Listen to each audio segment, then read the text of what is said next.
എല്ലാ പണ്ഡിതന്മാർക്കും ഹിദായത്ത് കിട്ടി എന്ന് വിചാരിക്കണ്ട.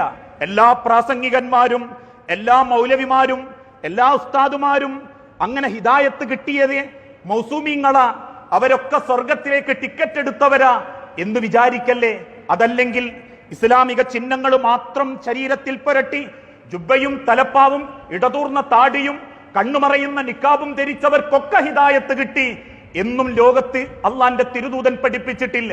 അല്ലെങ്കിൽ പള്ളി കമ്മിറ്റിയിൽപ്പെട്ടവരും സംഘടനാ ഭാരവാഹികളും നാട്ടിൽ ദീനീ ദഅവത്ത് രംഗത്ത് മുതിർന്നവരായ അല്ലെങ്കിൽ മുൻപിൽ നടക്കുന്നവർക്കും ഹിദായത്ത് കിട്ടി എന്നും അവകാശപ്പെടാൻ പാടില്ല.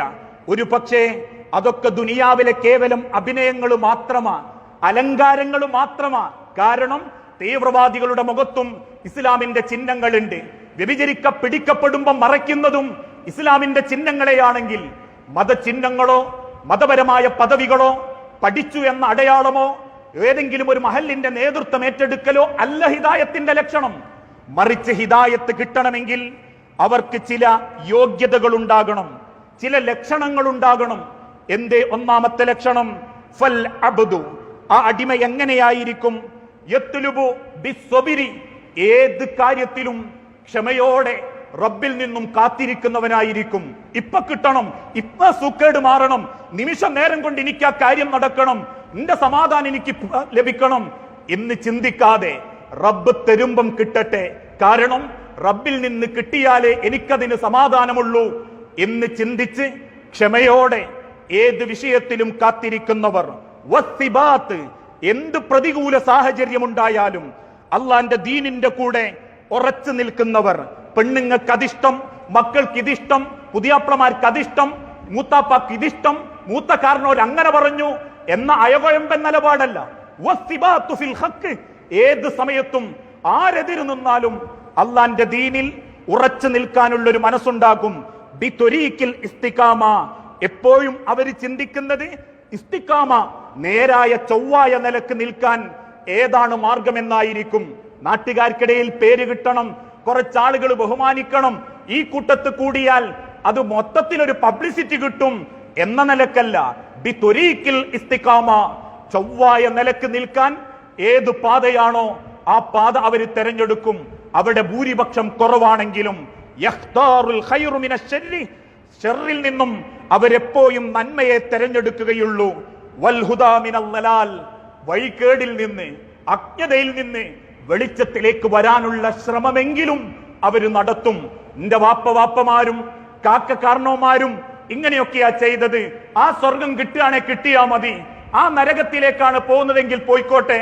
എന്റെ വാപ്പയും മൂത്താപ്പയും എളാപ്പയും ഉമ്മാരും ഒക്കെ കിടക്കുന്നതേ ആ നരകത്തിലാണെങ്കിൽ എനിക്ക് ആ നരകം മതി എന്ന് ചിന്തിക്കുന്നവനല്ല. വൽ ഹുദാ, അവൻ സന്മാർഗം തേടും. മുൻഗാമികൾ വിവരക്കേടിലാണെങ്കിലും എന്റെ വിവരക്കേടിൽ നിന്ന് നന്മയിലേക്ക് എത്താനുള്ള ശ്രമം അവന്റെ ഭാഗത്തവൻ നടത്തും. അതുകൊണ്ട് തന്നെ പ്രിയപ്പെട്ടവരെ, ഹിദായത്ത് റബ്ബിൽ നിന്ന് കിട്ടാൻ നിരന്തരം ചോദിച്ചുകൊണ്ടിരിക്കണം. അത് കിട്ടാതെ ദുനിയാവിൽ എന്ത് കിട്ടിയിട്ടും നമുക്ക് പരലോകത്ത് ഒരു നേട്ടവും കണ്ടെത്താൻ സാധിക്കുകയില്ല. കുറെ നമസ്കാരവും കുറെ നോമ്പും അതിന്റെ കുറെ അടയാളങ്ങളും ജീവിതത്തിൽ ഉണ്ടായതുകൊണ്ട് കാര്യമല്ല. ഹിദായത്ത് ഉണ്ടാവണം, ഹിദായത്ത് ജീവിതത്തോട് ചേർത്ത് നിർത്തണം. അതുകൊണ്ട് ആ തിരുദൂതൻ പഠിപ്പിച്ചതും നിങ്ങൾ പ്രാർത്ഥിക്കണം റബ്ബിനോട്, അല്ലാഹുമ്മ ഇന്നി അസ്അലുക്കൽ ഹുദാ വത്തുക, റബ്ബേ നിന്നോട് ഞങ്ങൾ ചോദിക്കുന്നു നാഥാ, ഹുദാ, സന്മാർഗം കിട്ടണം. നിസ്കരിക്കാൻ പഠിച്ചാ പോരാ, ഹിദായത്ത് കിട്ടണം. നോമ്പ് ഓൽക്കാൻ പഠിച്ചാ പോരാ, ദീനീ പ്രവർത്തനം നടത്തണം എന്ന് പഠിച്ചാ പോരാ, ഖുർആൻ ഓതണം എന്ന് പഠിച്ചാ പോരാ. അല്ലാഹുമ്മ ഇന്നി അസ്അലുക്കൽ ഹുദാ, എനിക്ക് സന്മാർഗം കിട്ടണം. വത്തുക, ആ ഭയഭക്തിയിൽ ജീവിക്കാനുള്ള അവസരവും എനിക്ക് നീ നൽകണം. അങ്ങനെ അള്ളാഹു നൽകിയിട്ടുണ്ടെങ്കിൽ സ്വയം ഒരു ആത്മവിശ്വാസം ഉണ്ടാകും. ഏതൊരു തെറ്റ് ചെയ്യുമ്പോഴും മനസ്സിലൊരു ചൊറിച്ചിലുണ്ടാകും.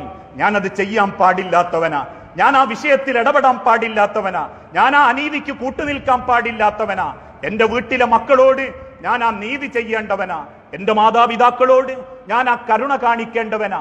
മറ്റുള്ളവരെന്തും ചെയ്യട്ടെ, എനിക്കെന്റെ ഹിദായത്താണ് വലുത്, എന്റെ വെളിച്ചം എനിക്ക് ഖബറിലേക്കും ആഖിറത്തിലേക്കും കൊണ്ടു നടക്കണം എന്ന് ചിന്തിച്ച് അത് സ്ഥിരമായി റബ്ബിനോട് ചോദിച്ച് അത് ജീവിതത്തിൽ ചേർത്ത് വെക്കുന്നവനായിരിക്കും. അങ്ങനെ ഒരു തോന്നലുണ്ടാകുമ്പോ പിന്നെ അവൻ പ്രാർത്ഥിക്കുന്നത് എന്തായിരിക്കും? റബ്ബനാ ലാ തുസി ഖുലൂബനാ ബഅദ ഇദ് ഹദൈതനാ. നശിപ്പിക്കുന്ന സാഹചര്യങ്ങൾ മാറി മാറി വരുന്നുണ്ട് റബ്ബേ. പ്രത്യേകിച്ച് ഇന്നത്തെ കാലഘട്ടം അലസരായിക്കൊണ്ടിരിക്കുകയാ ഓരോരുത്തരും. പള്ളിയൊന്നും തുറക്കണ്ട, പള്ളി തുറന്നിട്ട് ഇപ്പൊ എന്താക്കാനാ എന്നൊക്കെ ചിലർ ചോദിക്കുമ്പോ പള്ളിയേക്കാൾ കൂടുതൽ ആളുകൾ റോട്ട് വക്കിലും കടകളിലും മാളുകളിലും പച്ചക്കറി മാർക്കറ്റിലും ഉണ്ടാകുമ്പോ ചിലർക്ക് വിമർശിക്കാനുള്ളത് പള്ളിയിൽ ആളുകൾ കൂടുന്നതിനെ പറ്റി മാത്രം. അടച്ചിടണം. ഓരോരുത്തരും അജണ്ടകൾ നടപ്പിലാക്കുമ്പോ വിശ്വാസത്തിന്റെ ഒരു തിരിനാളമെങ്കിലും ഒരാള് വെച്ച് നടത്തിയാലും ഖുതുബ ഹലാലാണെന്ന് പഠിപ്പിച്ച വിശ്വാസത്തിന്റെ ഉടമകളാണെങ്കിൽ 40 തികയാനും 20 തികയാനും ഓടലല്ല. അള്ളാന്റെ ദീനിന്റെ വാക്കുകൾ ഉച്ചരിക്കപ്പെടുന്ന ഒരു മിമ്പറെങ്കിലും ഒരു വെള്ളിയാഴ്ചയെങ്കിലും ഉണ്ടാകട്ടെ എന്ന് ചിന്തിക്കുന്നിടത്താണ് ഒരു വിശ്വാസിക്ക് ദീനിനോട് ആത്മാർത്ഥത കാണിക്കാൻ സാധിക്കുക. അതിനർത്ഥം നിയമങ്ങൾ കാറ്റിൽ പറത്തണമെന്നല്ല. നിയമങ്ങൾ അംഗീകരിച്ചുകൊണ്ട് ആ നിയമത്തിന്റെ ഉള്ളിൽ നിന്നുകൊണ്ട് അള്ളാന്റെ ഭവനത്തിൽ വെളിച്ചങ്ങൾ ഉണ്ടാക്കാൻ നമ്മളെ കൊണ്ട് സാധിക്കണം. അതുപോലെ തന്നെ തിരുദൂതൻ പഠിപ്പിച്ചു, ഇന്ന് ഓരോരുത്തർക്കും അതൊരു പ്രകടന പരതയായി വരും. നാട്ടുകാരെ തൃപ്തിപ്പെടുത്താൻ, അല്ലെങ്കിൽ കുടുംബക്കാർക്കിടയിൽ സ്ഥാനമുണ്ടാക്കാൻ പലരും സ്വഭാവത്തിലും സമ്പത്തിലും കുടുംബത്തിലും ആ ഒരു സ്വഭാവത്തിന്റെ നന്മ കാണിക്കുകയില്ല. ആള് ഭയങ്കര ദീനാന്ന് നാട്ടുകാർ പറയും, മറ്റൊരുത്തന്റെ സർട്ടിഫിക്കറ്റ് വേണ്ട നമ്മൾക്ക്. അത് പ്രസംഗം കൊണ്ടാണെങ്കിലും ഇബാദത്ത് കൊണ്ടാണെങ്കിലും പ്രവർത്തനം കൊണ്ടാണെങ്കിലും ഒരാളുടെയും സർട്ടിഫിക്കറ്റ് വേണ്ട, ഇല്ലല്ലാ, അള്ളാഹുവിൻ്റെതല്ലാതെ. കാരണം നാട്ടിൽ പലർക്കും ഒരുപാട് സ്ഥാനമാനങ്ങളുണ്ട്. ദീനീ പ്രവർത്തകനാണെന്ന് എല്ലാവരും പറയും. ആള് ഭയങ്കര ഡീസന്റാ, എന്താ ദീന്, എന്താ അവളുടെയൊക്കെ ഒരു ദീനീ ചിട്ട എന്ന് ചിലരെങ്കിലും പറയുമെങ്കിലും അവനവന്റെ സാമ്പത്തിക രംഗത്ത് അവര് വീക്കായിരിക്കും. നാട്ടുകാർക്കറിയില്ല ആ വിഷയം. അവന്റെ കുടുംബരംഗത്ത് അവൻ വീക്കായിരിക്കും. കാരണം അവന് ദീനുണ്ടെങ്കിൽ കുടുംബത്തോട് ആദ്യം നീതി കാണിക്കണം. അവൾക്ക് ദീനുണ്ടെങ്കിൽ അവൾ അയൽവാസികളോട് നീതി കാണിക്കണം. അയൽവാസികളുമായിട്ട് ബന്ധമല്ല, കുടുംബത്തിൽ ഉമ്മാനെയും വാപ്പാനെയും നല്ലോണം നോക്കുന്ന പരിചയമല്ല, ഭർത്താവിന് കൊടുക്കേണ്ട കടമകളില്ല, മക്കളെ നല്ല നിലക്ക് വളർത്തിയിട്ടില്ല. പിന്നെ ആകപ്പ ദീനുള്ളത് വസ്ത്രത്തിലും ചില കാര്യങ്ങളിലുള്ള ചിട്ടകളിലും മാത്രം. അത് ഹിദായത്തല്ല, അത് പ്രകടനപരതയാ, അഭിനയമാണത്. ഹിദായത്ത് കിട്ടിയവർ ഓരോ രംഗവും സംശുദ്ധമാക്കും. അള്ളാന്റെ തിരുദൂതനെ പറ്റിയും സഹാബത്തിനെ പറ്റിയും അവർ പറഞ്ഞല്ലോ.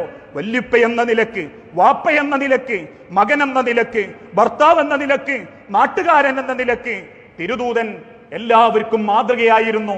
അത് ഹിദായത്ത് കിട്ടിയവന്റെ അടയാളം. ആ തിരിച്ചറിവിലേക്കാണ് നമ്മൾ മാറേണ്ടത്. അതുകൊണ്ട് തന്നെ ഒരു നിർഭാഗ്യവാനായ വിശ്വാസിയായി പോകരുത്. നമ്മളെ യാത്രയൊക്കെ അങ്ങനെ അവസാനിക്കല്. ഭാഗ്യവാനെന്ന് നമ്മൾ വിചാരിക്കും. ഒക്കെ അള്ളാന്റെ കുതിരത്ത്. പണം തന്നു, വീടായി, മക്കളെ പഠിപ്പിച്ചു, കാറ് വാങ്ങി, അവിടെ ബിൽഡിംഗ് എടുത്തു. അള്ളാന്റെ ഒരു ഭാഗ്യം, പഠിച്ചോന്റെ ഒരു കുതിരത്ത്. പക്ഷെ നിർഭാഗ്യവാനായ വിശ്വാസിയാ നമ്മൾ.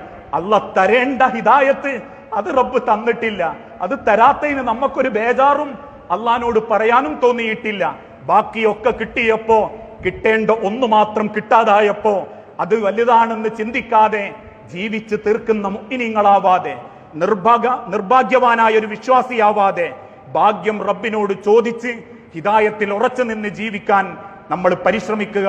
അത്തരത്തിലുള്ള വിശ്വാസികളുടെ കൂട്ടത്തിൽ അള്ളാഹു നമ്മളെല്ലാവരെയും ഉൾപ്പെടുത്തി അനുഗ്രഹിക്കുമാറാകട്ടെ.